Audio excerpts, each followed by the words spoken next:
let's talk about database management. Yeah. You know, you have a database of over 30,000 people. I have a substantial database, and I think it can feel overwhelming and impersonal in some respects. Yep. So, you know, we've known each other for years. We've gone a few months disconnected, but automatically reconnected when we were back together. So how do you do that? Like, I think for some people, they're very challenged in doing that.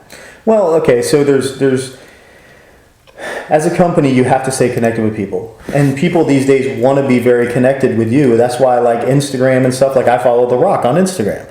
I feel directly connected to him. Right. Because he's posting pictures of him working out. He posted one a couple of weeks ago, and this is The Rock, man. Like, really, like, the biggest star in the world right now, right? Like, literally, right, the most popular guy. So, but he did a video at 3 a.m. He was cooking some eggs and some steak or something like this because he just got home off the set. And I watched it and I was like, man, yeah, that's cool. I ate, you know, you feel connected with people. So with a database, one thing we do, and this has really changed in the past 2 or 3 years, and I actually spoke about it at our mastermind this morning, was before you used to be able to send out an email, mass email to people, and just tell them, hey, we got all these great events coming up. You should join us. Right. And people would. But now people aren't reading. If you can get 15% read rates, I'm right? not good at reading, so I'm one of those people. Right? If you can get 15% open rates these days, that's like above industry average across lots of industries for mass email, general emails. Right. Okay? So one thing we have changed is we have changed it to be much more personal. Where it's like, okay, hey, this is books I've read this week. Okay, not me, because I'm a horrible reader, right? Like, audio, tell about audio. But these are videos I watched. This is information I learned this week, and I just think I wanted to share it with you because it could help your business. Right. Like, it's really not about me. I'm just giving you resources I've learned about. Hey, I did this great, I learned this great thing from Torey this week. You should go check her video out. Not selling anything. Right. But then you can have a link at the bottom and say, hey, yeah, we do have this course coming up. I just want to let you know, we're going to be releasing or something like that. And really, that's what people want. They really want to connect to a person. Right. And we just talked about this right before we filmed this video. I have Steven Placey and I have Rock Your Business, my company. Right. Most of the stuff we're branding now is to Steven Placey because people follow people. Exactly. They really don't buy a company. Apple, people buy. Right. They trust Apple. But still, really, is the company the same since Steve Jobs is not there? No. It's not. We still feel a little less connected to that company because he's not there, the man. Well, and when you go into a store, I think you get connected to your sales rep. Of course. I my phone carrier that I have, my person that helped me with purchasing my electronics, moved to Palm Beach County. We still talk when I have an issue. I don't call the phone company. Yeah, right. I text her and say, hey, I have this issue. What do I do? And if she can handle it, she does from there. Or she guides me on what to do here because, of course, I want the best deal. I'm a deal person. Right, Getting a deal. Are we all? And that comes with education. Yeah. Right? The more you know, the better position you're in. Yeah. And I do agree with you that people buy people. Mm-hmm. People, you want to know and trust the person, and in all of our businesses, we're limited as a personal resource. So you've got to surround yourself with a team, right? Yeah. That can be your backup or work alongside you when you can't be someplace. Because in order to leverage, you've got to leverage people. So that comes back to, again, relationships of not only people you work with, but people in other industries that you can trust. If I refer somebody to you, you screw up, my name's mud. It is. And let's take that back to networking real quick. Let me give you, I got a great story about that, okay? And how you need to follow up with everybody and learn about other people's business and just be good to people. So I was invited by this one friend I've had for about 10 years. She said, hey, I met these ladies. She knew I had done a lot of events. We used to do big expos, things like this as well. So she knew she had these two friends that were partnering together to try to do a business expo in Orlando. And so I went and she goes, hey, Steve, I know you used to do that. Would you mind if we take you to lunch, can we take you to lunch and you just give them some advice about how to make them really successful? And I could have easily said no. Right. Because it's not going to be a direct client for me or anything like this. And a lot of people think that, well, I can't, there's nothing for me there, so why would I waste my time going to that lunch? It's that limited thought process. Right. So, but I went because I trust the person. She said, hey, I know, and we went and had lunch, and I met the two ladies. We spent like an hour. I gave them a lot of great advice. A lot of people would walk away gone, right? But I followed up with each one of those two ladies, great people, and they and said, it was really great meeting you. I wish you to be successful on your event. If you have any more questions, call me. That's it. That's email. Huge. Right? Like one email. The next day, one of those ladies I just met calls me and says, I have a client you need to help.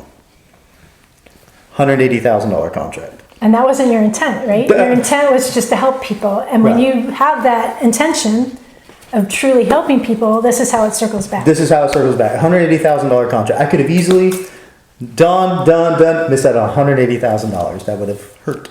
Right. But the only reason that's coming back to you is because you were genuine. Genuine. Right? You really wanted to help somebody. That's right. And I think that if we can all get ourselves in that mindset of, I have salespeople tell me all the time, I'm not good at sales. I'm like, stop. Do you like helping people? Do you want to protect somebody's interests? If you're of the right mindset and you're really looking to protect somebody and make sure that they're making the right decisions for their families or themselves, then you are a good salesperson, right? Yes. Because it's not about selling somebody something. It's about protecting people. They're going to buy anyway. They're going to buy it from somebody. Right? Right. So is it going to be you who's going to do what's right? Right. Or is it going to be somebody that doesn't have the knowledge, the experience, the wisdom, a few of those out there. Right? And it's every industry. Yeah, it's in every industry. Right. And I tell people all the time, people are brilliant when you don't know their business. But when you know their business, that brilliancy goes away, and then there's a core group that stand out that really do know the business. They really know what they're talking. Because when we're not knowledgeable, everybody else seems really brilliant at what they do. And I learned this in the medical industry, when my son had some issues. All these doctors, I was like, oh, they're a physician, of course. They know everything. They're a medical doctor. Right. They know. They know everything. And our situation was very complicated, and as I had to dig in and really get educated, and I got health coach certified, and in the middle of the night, the days I couldn't sleep, and then all of a sudden I went back to these same brilliant people, and guess what? There were very few that were brilliant anymore, and I was talking on a level that they're like, we don't even know what that is. And I got frustrated, right? Sure. And I think that's every industry. So not only do you want to help people, but if you're going to work with people, you better start learning their business. Yeah. Because how can you refer somebody and not have exposure when you don't know what you're referring? And it's so easy. Come on. That Google thing you may have heard about, that box that pops up when you type in google.com, that is the window to everything in the world. Really. With caution. Well, yes, the best, I say this all the time, the best part about the internet, you can find information about anything. The worst part is you can find information about anything. And, we've heard fake news, we've heard that thing, whatever you want to think about that, but there's no filter. Okay, and let me just say, one reason why I love making content out there and helping people and doing videos like this, and I know you're the same way because you're very passionate about what you do, and you've seen people get absolutely screwed by people. Oh, yeah. Okay? Yeah. And listen to wrong information. People are going to be learning it from somebody, so they shouldn't, to me, I feel it is an obligation as someone that's helped people get outstanding results. Right. And have been doing this for a long time, that I need to get the information out there because they're going to learn it from somebody. And there's a lot of people in my industry and your industry, well, my industry especially, that they were a life coach on Monday and then they read like 3 blog posts about business marketing or development or social media, and now they're a business coach. And it's everywhere, right? On so Wednesday. I'm health coach certified. I spent $5,000 on a course. I got a certificate. Don't call me if you need health information. Okay? I'm calling her. Real estate all day long. Right. But I got educated, and actually I know more than a lot of people, but I don't practice it every day. And I think that's really what things come down to. If you don't practice something every day and you're not in that industry every day, things are changing. Constantly. You look at the internet. You're on the internet a lot. Yeah. You help people market their companies on the internet. and get them with other businesses with that connectivity. And what we did a year ago doesn't work anymore. No, it doesn't. And we used to be in a mastermind group together. Yeah. We used to do a live mastermind in Orlando, and we all got together. It was 20 some of us usually show up there, and then you kept seeing the numbers dwindle because it's just harder to get people out of their offices. Right. Okay, so now we can do these same masterminds virtually using Zoom as a great product to be able to do that on, and other things. And you can do the same thing just virtually where people are. You were here in your home. I was in Brevard County, Melbourne, what I was doing. And Kevin was in Celebration when we all talked and stuff. So you can do many things. It's just changed. Things are constantly changing. And you can't try to force. I love in-face meetings.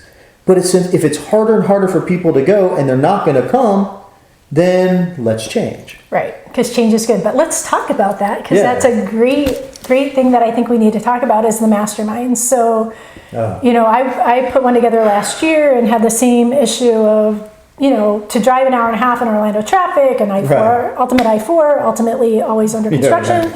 It becomes very challenging. Yeah. And, we talk about connectivity and we talk about relationships and being able to be around people that have more knowledge in other industries, because you can't have knowledge in everything. So what are you doing with the masterminds? I know, but let's share a little bit about the purpose behind them and really what is the goal of that? Yeah, I mean, for those of you who don't know me, I'm a very blunt, I will tell you what I think, okay?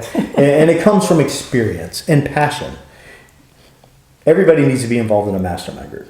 The mastermind group is where you can sit across a table. I don't care if there was two of us. The best thing we could do is learn from each other, our experiences, share our experiences together. Absolutely. I am blown away, and I don't understand why there's so many networking groups and not more mastermind groups. Because to me, if I'm spending 2 hours, an hour and a half with people, me masterminding with you is, to me, the most beneficial to everybody's company. Not just me, but everybody doing it together is the most beneficial thing we can do to help each other out. Well, I think people don't understand the difference, right? So I'm not a big networking go-to kind of person. I go on occasion because I think your face needs to be seen. Of course. But I'm more about those intimate groups that are 10 to 20 people or less, where you're going to learn, share, and truly build a relationship. I don't build a relationship at a networking event. No. I meet somebody. It's the start of a relationship. It's the start of a relationship that, depending on how much time they have and I have, it could take a year to 2 years to develop. If you're in a mastermind and you're meeting every 2 weeks and you're getting to know each other on a personal level, not just a business level, I mean, you could build that relationship in a month. Yeah, so let me just give you some examples about the thing. So what are these masterminds? Maybe you're not familiar with what it is. What it is we have a group that we run that is, we get together online virtually. We have two groups. We have one in Brevard County, since the traffic's not near as bad over there. We all do get together and we enjoy that. But we have one we run that's Central Florida online virtual group. And what we did, we just had it this morning, right before I actually came over to here to see you, is we had 7 people on it today. A couple of our members couldn't get on there. We had a guest or two on there. And what we did is we went around, everybody introduced themselves, and then we said, what's the stumbling blocks you're having right now? What hurdles? Open forum. What is it in your business that you're struggling with right now or just would like help on? And here's the thing. The people in the room, you got a guy that's got, is owner of an insurance company that's been around for 60 years. Right, that wisdom, right? That wisdom. He has 35 years in the restaurant industry. He's got many different things. You had Lauren, who was on there, she's taken electronics and chip manufacturing companies and turned them into $110 million companies. I mean, you've got all this knowledge. And so we talked about a couple of the things that came up today were, one was talking about how to grow his social media group. Right. But we had so many great pieces of advice to help him do that. He's just like, thank you. So as a business person, and I don't know you, right? How do I know it's safe for me to divulge stuff that makes me vulnerable? Well, and that's something when you join a mastermind group, and To me, there's free ones out there. I would be careful because you don't know who's coming in and out the doors. Exactly. You got to know who you're in the room with, and join them with people that you care, or join them because it's run by a person. The people that are joining our group, they know me.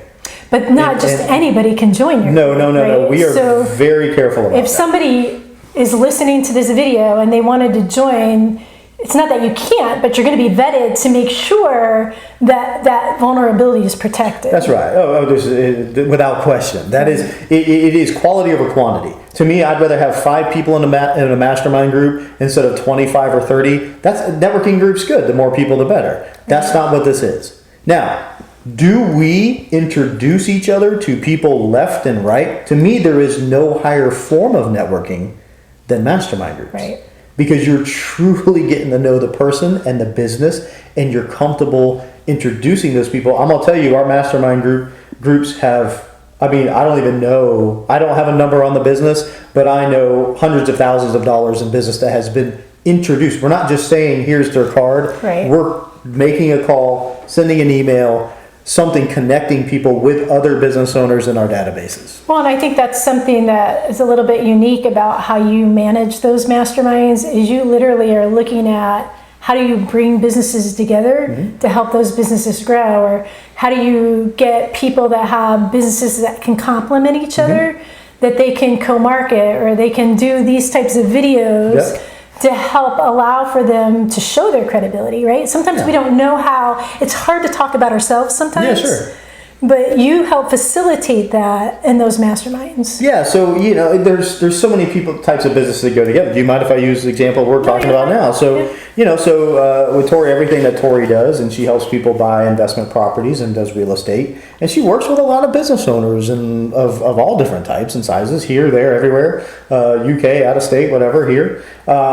And then we had a financial guy who does 25 years corporate finance. He helps companies to get their books together. And then we have a guy that does personal finance. Okay? So to me, some people might not ever see this, but to me it made sense to say, okay, so in personal finance, you just talked about videos we did earlier about how people are buying investment properties because it's a great investment, even safer than the stock market by way far. Okay, now it's going like this. I don't even ever look at my stuff. I don't want to know. Right?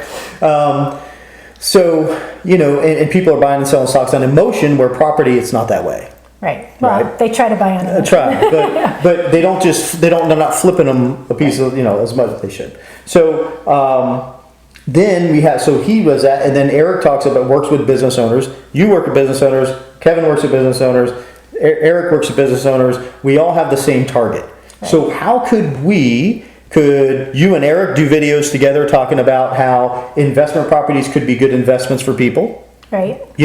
Could he do videos for you about your people that talk about other investment vehicles they could use that complement, because you don't want to be all in land. Yeah, you never want to be all in anything, right? So you can do videos together. Now here's a crazy bridge. So here's Kevin that does CFO work for companies. Well, one of the things that Kevin talks about is how you can have the greatest financial plan in the world, but if your business is the source of all the income to fund that financial plan, if the business is not succeeding, or it doesn't have the cash flow to fund that plan, that personal plan don't mean crap. Well, and I think when you get that CFO in the middle too, they're going to know some of the tax implications, right? One of the things that it's all about what you know. I think a lot of people don't know, if you do a direct investment in gas and oil, you get a 75% write-off of whatever that investment is. Amazing. So if you're traveling, if you get somebody that has that knowledge base, that's all he does, right? Is financing. So he's dealing with people's financial books all of the time. That he's knowledgeable more of what you can do to protect yourself from having to be in a higher tax bracket, or how do you offset those capital gains taxes. That little bit, I can tell you, it saved our family $80,000 last year in taxes. Because we had that extra bit of knowledge that we wouldn't have otherwise had. So I think no matter what you do, you need a team. Need a team, and you need a team. I mean, we can go into employees. Yeah, I mean, we wouldn't be here. I mean, just in your life, you need a team. You need it in your life, but I mean, we wouldn't be able to be sitting here if we both didn't have teams, right? Doing the stuff that needs to get done, right? You know, so but you have to look at partners. Think about this. So, if we look at it strictly as a business marketing decision, we like each other. Like, we could do this all afternoon. Like, we actually do like each other. You know what I'm saying? So, but even if you did it as purely a marketing thing, if you find somebody that's going after the same target market that you are, then you could do content together.